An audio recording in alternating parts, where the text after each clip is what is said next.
Hello everyone. Welcome back to Telugu ఉద్యోగ సందేశాలు YouTube channel. ఎవరైతే సెంట్రల్ గవర్నమెంట్ జాబ్ ఆపర్చునిటీ కోసం వెయిట్ చేస్తున్నారో వారందరికి good news guys. Oriental insurance company limited నుంచి అఫీషియల్‌గా మనకు అసిస్టెంట్ వేకెన్సీస్ రిలీజ్ అయ్యాయి. ఆల్మోస్ట్ 500 వేకెన్సీస్‌తో మన ముందుకు రావడం జరిగింది నోటిఫికేషన్. చాలా రోజుల తర్వాత ఈ నోటిఫికేషన్ రావడం జరిగింది. జాబ్‌లో చేరగానే 45,000 సాలరీ ఉంటుంది గైస్. ఈ వీడియోలో ఈ నోటిఫికేషన్ సంబంధించి clear cut complete information dot to dot explanation ఇస్తాను. సో వీడియోని స్కిప్ చేయకుండా ప్రతి ఒక్కరు ఎండ్ వరకు చూడడానికి ట్రై చేయండి. చిన్న రిక్వెస్ట్ గైస్, ఈ వీడియో గనుక మీకు నచ్చితే, నేను చెప్పే విధానం గనుక నచ్చితే నోటిఫికేషన్ గురించి, మీకు నోటిఫికేషన్ గనుక అర్థమైతే వీడియోని లైక్ చేసి వీలైనంత ప్రతి ఒక్కరికి షేర్ చేయండి. ఇంకా మన ఛానల్ సబ్స్క్రైబ్ చేసుకోని ఉంటే వెంటనే ఛానల్ సబ్స్క్రైబ్ చేసుకొని పక్కన బెల్ ఐకాన్ ఆల్ అని యాక్టివేట్ చేసుకోండి. So without any delay let us jump into the official notification guys. Official notification వచ్చేసి మనకు ఓరియంటల్ ఇన్స్యూరెన్స్ కంపెనీ నుంచి రావడం. ఇది one of the general insurance company అన్నమాట. సో జనరల్ ఇన్స్యూరెన్స్ అంటే మీ అందరికీ తెలియాలి. ఫస్ట్ ఏంటంటే జనరల్ ఇన్సూరెన్స్ అంటే వెహికల్‌కి ఇన్సూరెన్స్ చేయడం. ఫైర్ యాక్సిడెంట్ అయితే ఇన్సూరెన్స్ మనం హౌసెస్‌కి చేస్తాము. ఏదైనా ఒక యూనిట్‌కి చేస్తాం. యూనిట్ అంటే ఒక షాప్‌కి ఏమంటారు హాస్పిటల్‌కి గాని, షాప్ గాని ఫైర్ యాక్సిడెంట్ ఇలాంటి ఇన్సూరెన్స్ చేస్తాం. నేచురల్ కెలామిటీస్, ఎర్త్‌క్వేక్ ఇలాంటివి వచ్చినప్పుడు. సో వెహికల్‌కి ఏదైతే ఇన్సూరెన్స్ చేస్తామో అలాంటి ఇన్సూరెన్స్ ప్రొవైడ్ చేసేదాన్ని జనరల్ ఇన్సూరెన్స్ కంపెనీ అంటారు. ఓకే. సో ఈ వెబ్‌సైట్‌కి సంబంధించిన లింక్ నేను యూట్యూబ్ వీడియో డిస్క్రిప్షన్‌లో అలాగే టెలిగ్రామ్ ఛానెల్‌లో ప్లేస్ చేస్తాను. సో అది క్లిక్ చేసి ఇలా పేజ్ అనేది ఓపెన్ అవుతుంది. పేజ్ ఓపెన్ అయితే కెరియర్ సెక్షన్స్‌లో మీకు ప్రెజెంట్ అసిస్టెన్స్ రిక్రూట్మెంట్ వచ్చేసి ఇక్కడ క్లియర్‌గా మెన్షన్ చేశారు. ఇక్కడ అడ్వర్టైజ్‌మెంట్ ఉంది ఇంగ్లీష్‌లో, అలాగే హిందీలో కూడా ఉంది. సో మనం ఇంగ్లీష్‌లో ఉన్నది డౌన్‌లోడ్ చేసుకొని దాని గురించి డిస్కస్ చేసుకుందాం. సో ఇక్కడ అడ్వర్టైజ్‌మెంట్ క్లిక్ చేశాను. సో డౌన్‌లోడ్ అయిపోయింది. దాని గురించి ఇప్పుడు క్లియర్‌గా డిస్కస్ చేసుకుందాం. గైస్, సో మీ అందరికి తెలిసిన విషయమే ఓరియంటల్ ఇన్స్యూరెన్స్ కంపెనీ నుంచి వచ్చిందని చెప్పి. ఇది చూసుకోండి ఒకసారి. Oriental insurance company recruitment of 500 assistants in the oriental insurance company limited అని క్లియర్‌గా మెన్షన్ చేశారు. అడ్వర్టైజ్‌మెంట్ నంబర్ కూడా ఉంది. వచ్చేసి అలాగే డేట్ కూడా ఇక్కడ క్లియర్‌గా మెన్షన్ చేశారు. ముందుగా ఇంపార్టెంట్ డేట్స్‌లోకి వెళ్ళిపోతే గనక మనకు 2 ఆగస్ట్ నుంచి మనకు అప్లికేషన్ స్టార్ట్ అయితుంది. ఆన్‌లైన్ అప్లికేషన్ పేమెంట్ అలాగే అప్లికేషన్ ఫీస్ కూడా వచ్చేసి మనకు 17థ్ ఆగస్ట్ వరకు మనం చేసుకోవచ్చనమాట. సో వచ్చేసి tentative date of preliminary examination వచ్చేసి 7థ్ సెప్టెంబర్ అయితే ఉంటుంది.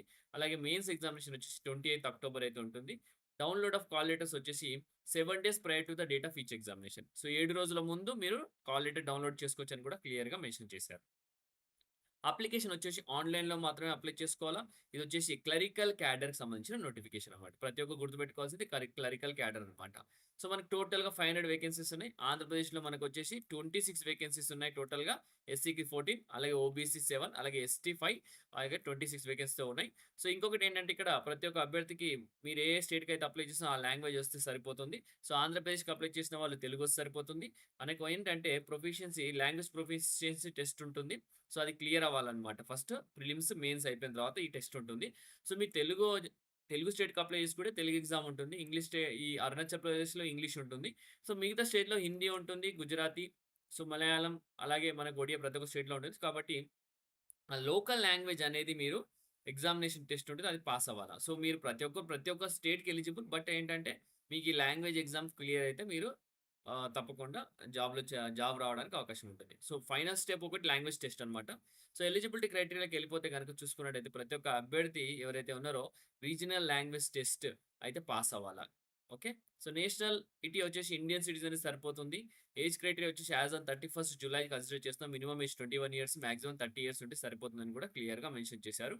అలాగే age criteria as per government rules relaxation 5 years వచ్చేసి ఓబీసీకి, 3 ఇయర్స్ వచ్చేసి ఓబీసీకి, ఎస్సీ, ఎస్టీకి 5 ఇయర్స్ అలాగే 10 ఇయర్స్‌కి అయితే పీడబ్ల్యూడీ క్యాండిడేట్స్ అని క్లియర్‌గా మెన్షన్ చేయడం జరిగింది. సో నెక్స్ట్ వచ్చేసి ఎడ్యుకేషన్ క్వాలిఫికేషన్‌కెళ్ళిపోతే మినిమమ్ క్వాలిఫికేషన్ గ్రాడ్యుయేషన్ ఉంటే సరిపోతుందని క్లియర్‌గా మెన్షన్ చేశారు. ఎటువంటి గ్రాడ్యుయేషన్ అయినా పర్లేదు అని ఇక్కడ మెన్షన్ చేయడం జరిగింది. ఓకే. అలాగే knowledge of reading, writing, speaking regional language ఉండాలని కూడా క్లియర్‌గా మెన్షన్ చేస్తున్నారు. ఏదైతే స్టేట్‌కి అప్లై చేసినా ఆ పర్టిక్యులర్ స్టేట్‌లో ఉన్న లాంగ్వేజ్ మీకు రాయడం, చదవడం, మాట్లాడడం వస్తే సరిపోతుంది. ఓకే. సో నెక్స్ట్ చూసుకుందాం. డీటెయిల్స్ వచ్చేసి మనకి చూసుకున్నట్టయితే ఎగ్జామినేషన్ ప్యాటర్న్ ఏమేమి ఉంటుంది, సెలక్షన్ ప్రొసీజర్ ఏంటని దాని గురించి చూసుకుంటే మనకు ప్రిలిమినరీ ఉంటుంది, మెయిన్స్ ఎగ్జామినేషన్ ఉంటుంది, ఎగ్జామినేషన్ సెల్ ప్రొసీజర్. ప్రిలిమినరీ వచ్చేసి ఆన్‌లైన్ ఆబ్జెక్టివ్ టైప్ టెస్ట్ ఉంటుంది. వచ్చేసి మనకు 100 క్వెషన్స్ అయితే ఉంటాయి. మనకు వచ్చేసి టోటల్ 3 సెక్షన్స్ ఉంటాయి. ఇంగ్లీష్, అలాగే రీజనింగ్, అలాగే న్యూమరిక్ అబిలిటీ. ఇంగ్లీష్ వచ్చేసి 30 క్వెషన్స్ ఉంటాయి. 30 మార్క్స్ ఉండడం జరుగుతుంది. వచ్చేసి డ్యూరేషన్ వచ్చేసి 20 మినిట్స్ ఉంటుంది ఇంగ్లీష్‌కి. అలాగే 35 క్వెషన్స్ వచ్చి రీజనింగ్ ఉంటుంది. అలాగే 35 మార్క్స్ ఉంటుంది. అలాగే టైమ్ వచ్చి 20 మినిట్స్ అలొకేట్ చేస్తారు. ఇంగ్లీష్ ఆర్ హిందీలో ఎగ్జామ్ కండక్ట్ చేస్తారు. న్యూమెరికల్ అబిలిటీ 35 క్వెషన్స్ ఉంటాయి. 35 మార్క్స్‌కి ఉండడం జరుగుతుంది. 20 మినిట్స్ డ్యూరేషన్ ఉంటుంది. ఇంగ్లీష్ ఆర్ హిందీలో కండక్ట్ చేస్తారు. సో, సెక్షనల్ కట్ ఆఫ్ కూడా ఉంటుంది. టోటల్ 60 మినిట్స్ అయితే టైమ్ ఉంటుంది. ఈచ్ సెక్యూరింగ్ ఈచ్ మార్క్స్ అన్నమాట. సెక్షన్ కూడా ఈచ్ సెక్షన్ మీరు పాస్ అవ్వాల్సి ఉంటుంది. సో, మెయిన్స్ ఎగ్జామినేషన్ వచ్చేసి ఆన్‌లైన్ ఆబ్జెక్టివ్ టెస్ట్ ఇది కూడా 250 మార్క్స్‌కి ఉండడం జరుగుతుంది. 2 అవర్స్ అయితే టైమ్ ఉంటుంది. టెస్ట్ ఆఫ్ ఇంగ్లీష్ వచ్చేసి 40 క్వెషన్స్ వచ్చేసి మనకి 50 మార్క్స్ ఉండడం జరుగుతుంది. 30 మినిట్స్ అయితే టైమ్ ఉంటుందన్నమాట ఇంగ్లీష్‌కి. అలాగే రీజనింగ్‌కి 40 క్వెషన్స్ ఉంటాయి. అలాగే 50 మార్క్స్‌కి అయితే ఉండడం జరుగుతుంది. 30 మినిట్స్ టైమ్ ఉంటుంది. ఇంగ్లీష్ ఆర్ హిందీలో కండక్ట్ చేస్తారు. న్యూమరికల్ అబిలిటీకి 40 క్వెషన్స్ ఉంటాయి. 50 మార్క్స్ అయితే అవార్డ్ చేస్తారు. మనకు 30 మినిట్స్ టైమ్ ఉంటుంది. ఇంగ్లీష్ ఆర్ హిందీ లాంగ్వేజ్‌లో కండక్ట్ చేస్తారు. మనకు కంప్యూటర్ వచ్చేసి 40 క్వెషన్స్ ఉంటాయి. 50 మార్క్స్‌కి అయితే ఉండడం జరుగుతుంది. 15 మినిట్స్ టైమ్ ఇస్తారు. ఇంగ్లీష్ ఆర్ హిందీలో కండక్ట్ చేస్తారు. Next general awareness 40 questions 50 marks 15 minutes time ఉంటుంది. ఇంగ్లీష్ ఆర్ హిందీలో కండక్ట్ చేస్తారు. టోటల్ 200 క్వెషన్స్ ఉంటాయి. 250 మార్క్స్‌కి అయితే ఉంటుంది. అలాగే 120 మినిట్స్ టైమ్ అయితే ఉంటుంది. Time duration. సో, ఎవరైతే ఆన్‌లైన్ మెయిన్ ఎగ్జామినేషన్‌లో క్వాలిఫై అయితారో, షార్ట్ లిస్ట్ అయితారో వాళ్ళనొచ్చేసి రీజనల్ లాంగ్వేజ్ టెస్ట్‌కి అయితే పిలవడం జరుగుతుంది. So, no separate marks will be avoided for regional language అంట. ఓన్లీ వాళ్ళు మెరిట్ అన్నమాట. జస్ట్ క్వాలిఫై అయిపోతే సరిపోతుంది. బట్ మెరిట్ వచ్చేసి మనకు ఆన్‌లైన్ మెయిన్స్ ఎగ్జామినేషన్‌లో ఎవరికైతే మెరిట్ ఎక్కువొస్తుందో వాళ్ళని మాత్రం సెలెక్ట్ చేస్తారు.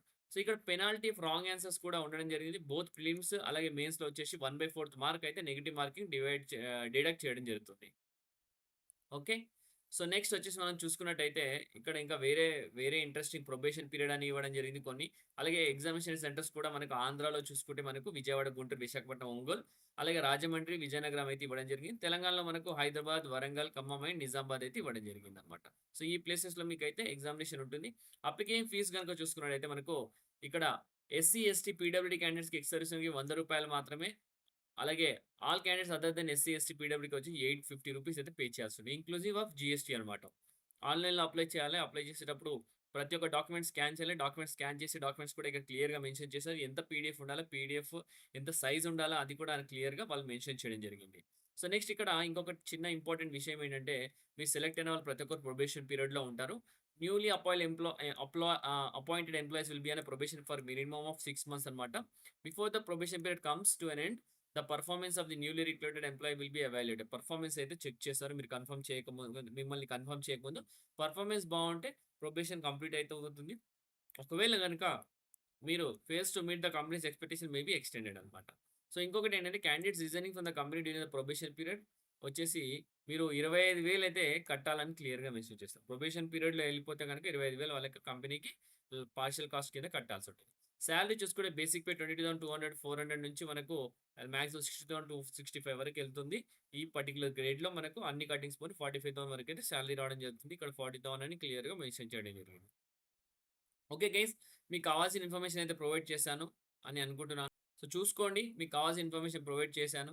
సో, ప్రతి ఒక్క మైన్యూట్ డీటెయిల్స్ అయితే ఎక్స్‌ప్లెయిన్ చేశాను. సో, ఇంకా ఏమైనా క్లారిఫికేషన్ కావాలి అని అనుకుంటే గనక మీరు కామెంట్స్‌లో కామెంట్ చేయండి. నేను అక్కడ చూసుకొని మీకు రిప్లై ఇయ్యడానికి ట్రై చేస్తాను. సో, ఈ వీడియో ఇంతటితో ముగిస్తున్నాను గైస్. నెక్స్ట్ వీడియోలో నేను ఇంకా మంచి కంటెంట్‌తో మంచి నోటిఫికేషన్‌తో రావడానికి ట్రై చేస్తాను. Thank you guys. Thank you for watching the video. Have a great day.